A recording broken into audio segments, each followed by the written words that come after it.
Wyoming Territory, fall 1881. The hammer pounding on the wooden gate in the biting October chill wasn't to build a roof, but to take it away. No gunshots rang out in Cedar Hollow Valley that morning. Yet a robbery unfolded brazenly in broad daylight, with just a piece of paper, a seal, and the silence of the lawmakers. The notice read, "Forcibly seized property auction. 7 days." That was all Clara Vale had left before Vale Creek Farm, where her father had shed blood and sweat for the rest of his life, was sold for a pittance due to a sudden debt. Sheriff Cole Pike stepped back, his eyes empty, the look of someone who had sold his badge to local power. Beside him, the gunman Rafe Kane tossed his cigar onto the thin layer of snow, offering a mocking piece of advice that Clara should pack her bags before the first snowstorm of the season arrived. Clara's hand tightened its grip on the Winchester pistol. Her survival instinct screamed at her to load, but she understood the deadly atmosphere. If she fired, she wouldn't be protecting the ranch. She would only be giving them a legitimate excuse to hang her. A woman's greatest strength in the Wild West sometimes lies not in drawing a gun quickly, but in her blood-tinged restraint.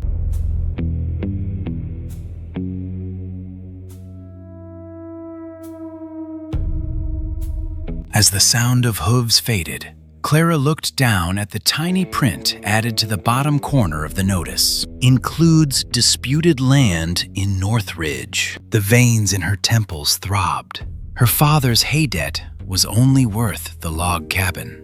And Northridge, the valley's best pasture for shelter from the cold, had never been mortgaged. And it had never been disputed land. Silas Drake wasn't knocking to collect a debt. He was using a forged ink mark to steal her only means of survival for her cattle through the winter. That same afternoon, a vagabond carrying the shadow of guilt entered Cedar Hollow. Eli Boone wasn't there to be a hero.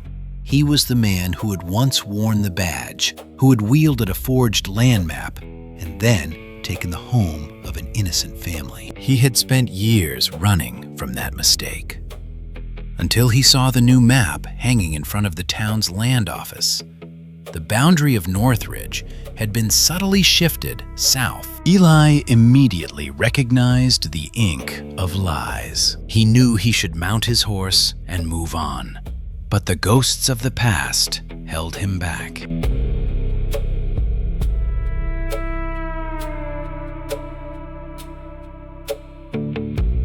Eli arrived at Vale Creek as the sun gave way to a cold wind. He didn't promise to draw his gun to protect her.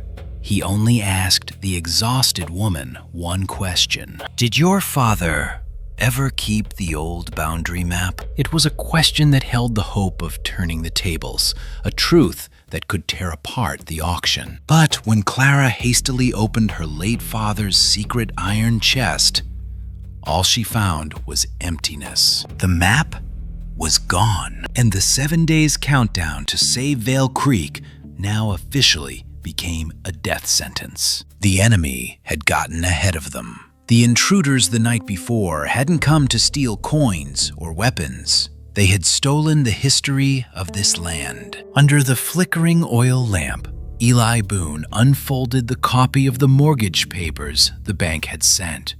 Drawing on his experience as someone who had witnessed the dirtiest tricks of land grabbers, he showed Clara a chilling truth. Her father's original debt was only a few $100s for hay to last the winter. But at the very end of the document, an additional clause had been inserted. If the payment is overdue, the entire Northridge Valley will belong to the creditor. The ink was sharp and glossy black. The pungent smell of fresh ink still lingered on the worn parchment. A single forged signature was enough to suffocate an entire fortune.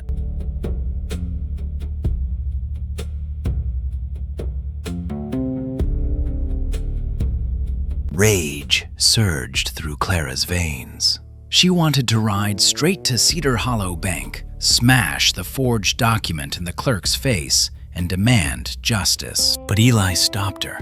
He didn't see her as a girl needing protection, but as an ally about to step into a minefield. He said to her in a low, hoarse voice, broken by the cold wind, "You can't overturn the table when the dealer is the one making the rules." Clara bit her lip, holding back tears of helplessness. She straightened her back and retorted, "This is my land, my father's debt. I won't stand by and wait for some man to decide my fate." That unwavering resolve touched a hidden corner of Eli's soul. He began to understand that this woman didn't need a hero. She only needed someone to show her how this system worked so she could bring it down herself.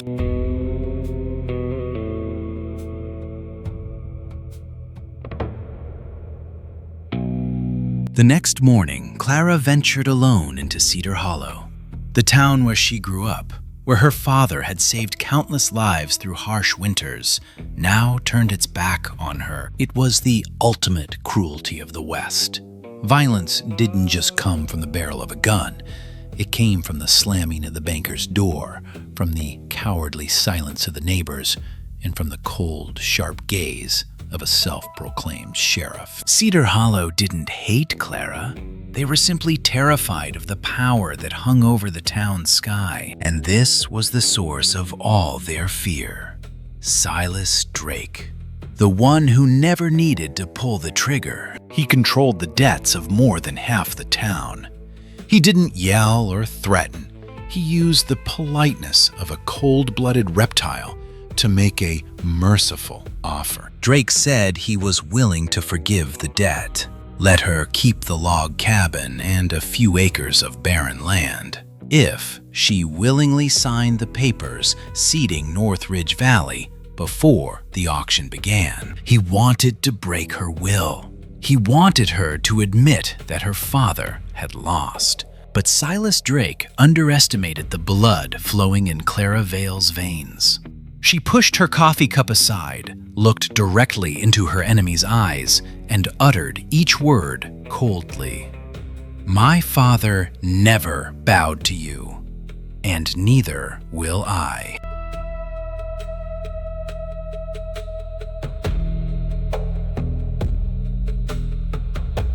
Clara left the lion's den. She was penniless, without evidence, without allies, and time was relentlessly running out. From across the street, Eli Boone watched silently. He understood the fine line between courage and despair. The greatest challenge wasn't confronting Silas Drake, but awakening the town's clinically dead conscience. But sometimes a small spark is enough to burn down an entire night. Just as darkness seemed to have swallowed all hope, a crack appeared. Pastor Samuel Cross glided past her like a shadow. No glance, no word of comfort. But in Clara's hand now lay the weight of a secret. The crumpled piece of paper contained only one line. "Ask where your father marked the boundary stone." The pastor's note led them to the summit of Northridge, the only remaining sheltered pasture for the cattle of Vale Creek. But standing atop the windswept hill, Eli Boone saw something more valuable than hay and water. With the eye of someone who had surveyed countless disputed lands, he saw a perfect ravine, a natural earthen corridor, flat enough to lay a secondary railroad line and wide enough to build a massive cattle loading station. Silas Drake didn't want to seize a barren farm. He was stealing the future of an entire valley. Whoever controlled Northridge would control the tax collection from every cattle herded out of Wyoming.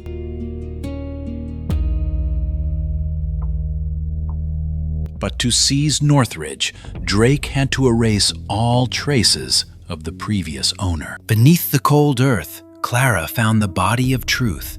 The boundary stone her father had marked had been smashed to pieces, replaced by a wooden stake stained red by Drake. Her father was not mistaken. He had been erased from his own land with a single blow of a sledgehammer. That night, the north wind began to howl, heralding a blizzard. And Clara thought the only man who stood by her was preparing to flee. She hurled the harshest words at him. "You're the kind of man who stays long enough to prove himself right, then disappears before facing the consequences." But she didn't know that she had just touched the deepest wound in Eli Boone's soul. He wasn't afraid of Silas Drake. He was afraid of himself. He told her about the deputy sheriff badge he used to wear. It was about a duly stamped survey document that he had once trusted. He had escorted a family off their land because they followed that document. Weeks later, he discovered it was a forgery. But the truth came too late. The family's youngest son had frozen to death on the way to their exile. Eli Boone wasn't running away from Clara's fight. He was simply horrified at the thought that, once again, he had misinterpreted the truth and sent her to her death.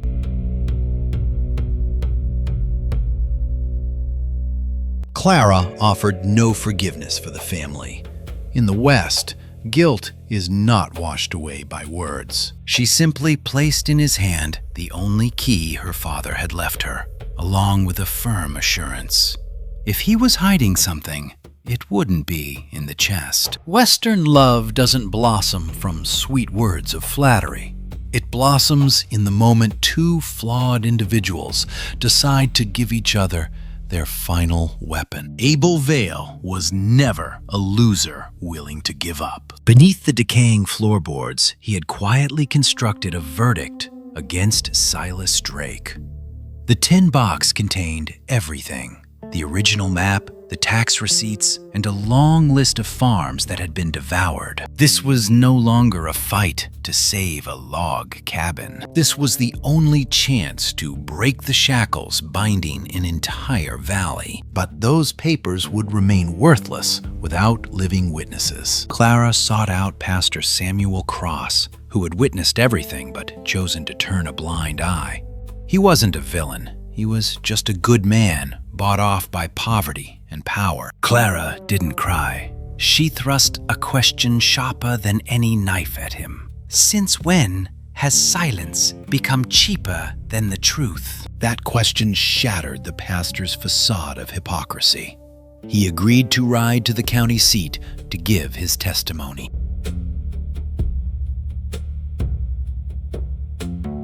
But Silas Drake never let his prey out of sight. And a testimony that hasn't yet come to light is always the easiest to bury. Drake realized the legal noose was closing. He decided to take Clara's livelihood before her papers could have any effect. On the first blizzard night, Drake's men cut through the north fence.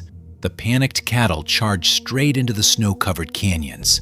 Clara, with her door unlocked, sat inside, clutching the papers of evidence. She was a woman of the West. She chose to save the lives of the cattle before saving the seals. It was a night of blood, mud, and bone-chilling cold. Eli was thrown to the ground trying to stop a bull. But Clara was there. Her small but strong hands pulled him to his feet in the blizzard. They managed to save most of the herd. But the price was broken legs for the alpha animals and a section of the fence destroyed. Silas Drake had succeeded in wearing them down physically and financially to the limit.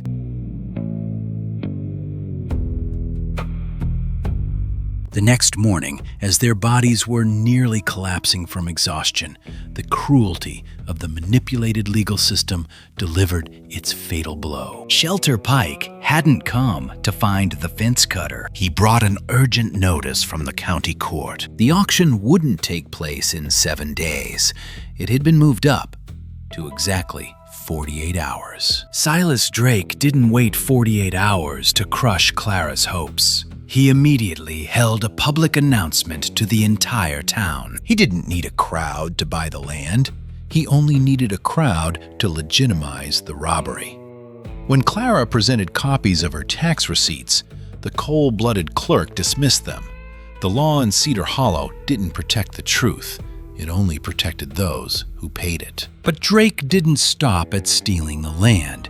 He wanted to steal the last thing the Vale family had left: honor. In front of the neighbors who had once owed a debt of gratitude to her father, Drake fabricated a vile story, calling Abel Vale a liar who had secretly sold the valley to pay off his debts.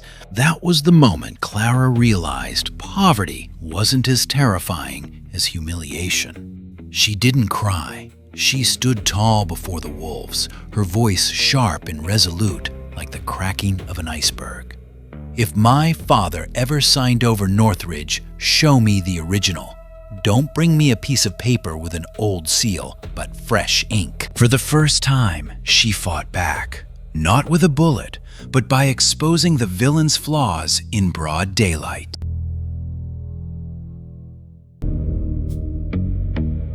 Clara's defiance had just ignited a glimmer of hope in the crowd. But in the West, glimmers of light are often extinguished before they can shine brightly. The crumpled piece of paper in Eli's hand carried news as cold as the scythe of death. Reverend Cross had disappeared. As they rode to Willow Pass, the truth was brutally revealed. There had been no accident. The mule had been shot. The mailbag had been searched, and the regent, their only living witness, had been dragged to his death. Drake wasn't just playing the legal game. When forged papers failed, he was willing to use blood. Back at Vale Creek, the final gate slammed shut before them. The evidence was gone. The witness was dead. And now, the land grabbers were comfortably warming themselves by fires in her pasture. Shelter Pike coldly announced the eviction order. Clara collapsed to her knees in the snow. Her pain didn't come from the loss of her possessions, but from the overwhelming helplessness of watching her father being murdered once again, this time by mere papers and rumors. Looking at Clara's trembling back, Eli Boone was plunged back into the nightmare of years past. That family, that child, and now this girl. The corrupt system of power was once again trampling on the innocent, and he always arrived too late.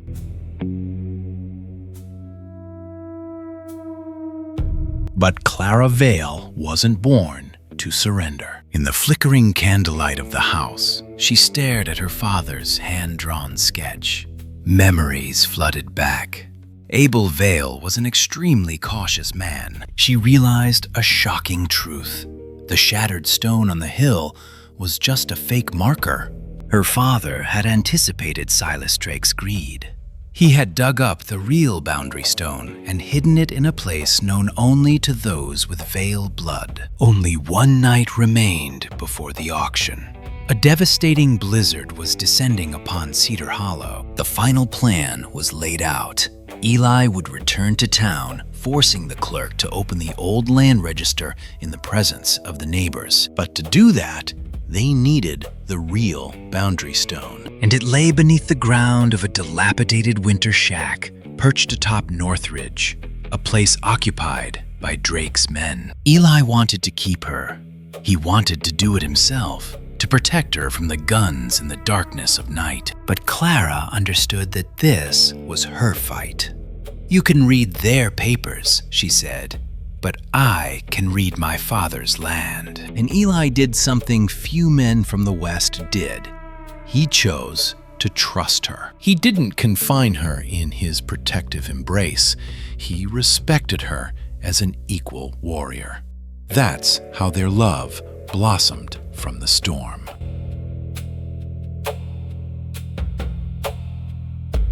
Braving the blizzard via a secret trail known only to the Vale family, Clara finally reached the winter hut atop Northridge. The treasure that would save the ranch lay beneath the floorboards. But as she placed her hand on the gun's butt, her blood froze. The hut's door was ajar, and someone was waiting for her inside. Warming himself in someone else's hut, Drake's gunman was unaware that the true owner of this land was right beneath his feet. Clara didn't draw her gun. She didn't need to kill a foolish guard.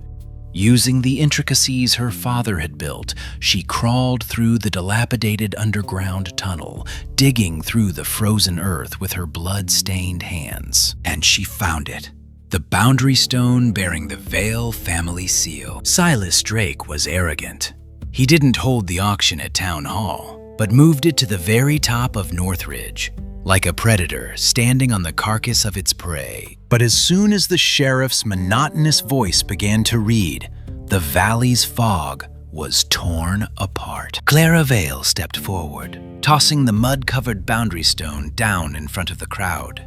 At the same time, Eli Boone rode up on horseback, carrying the weapon Drake feared most, the original tax register he had forced the clerk to open in front of the neighbors. Drake's new map redraws the boundary, but Eli's register proves that the Vale family had paid taxes on Northridge for decades before Drake's document was created. Drake's new map redraws the boundary, but Eli's register proves Northridge had been taxed by the Vale family for decades before Drake's document was issued.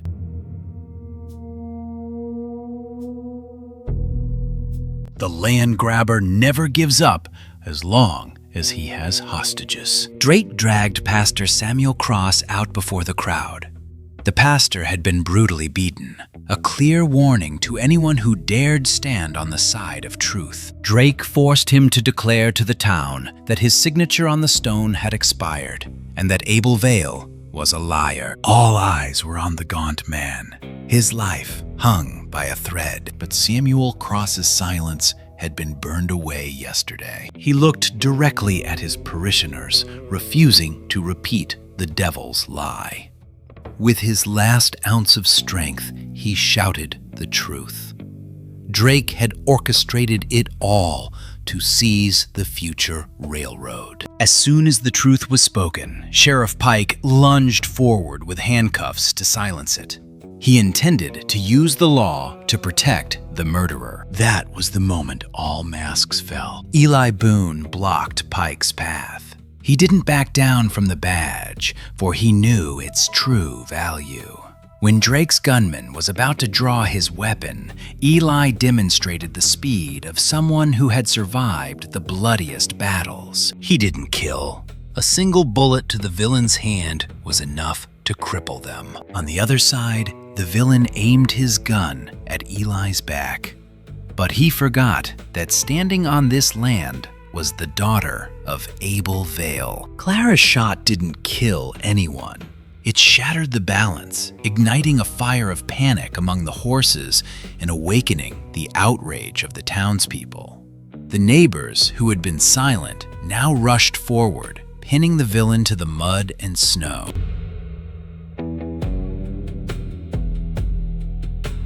The smoke from the gunfire cleared, taking with it the fear that had haunted Cedar Hollow for so long. When the crowd no longer bowed their heads, the dictator's power crumbled instantly.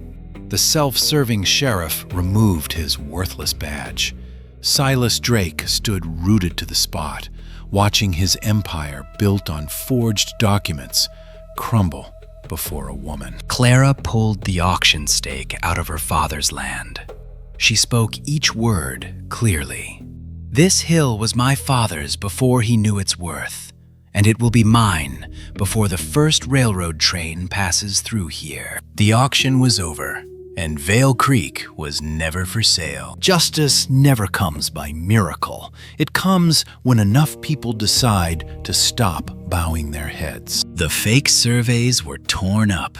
Silas Drake faced an investigation by the territorial authorities. But Cedar Hollow's wounds could not heal in a single day. Pastor Cross relinquished his office.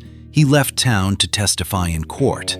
He didn't ask for Clara's forgiveness, and she didn't offer easy pardons. A nod, that was all. The truth couldn't bring back the deceased father, but at least it wouldn't let his name be tainted by disgrace.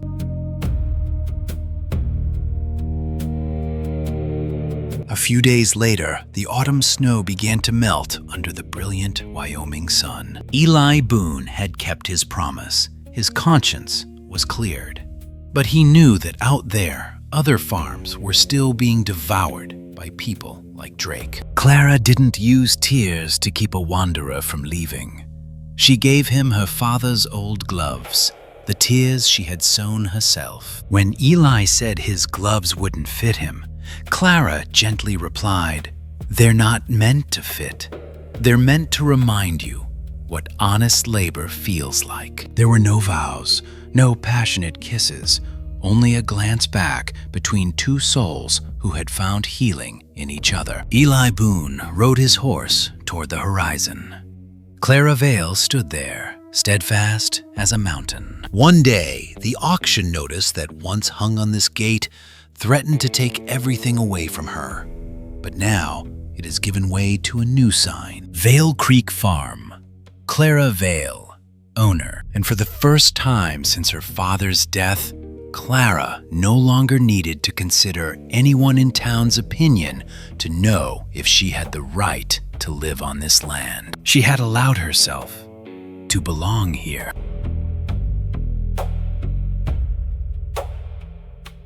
What do you think of the story of Clara Vale and Eli Boone? In the Wild West, sometimes what kills a person isn't the bullets, but the silence of those who stand by and watch.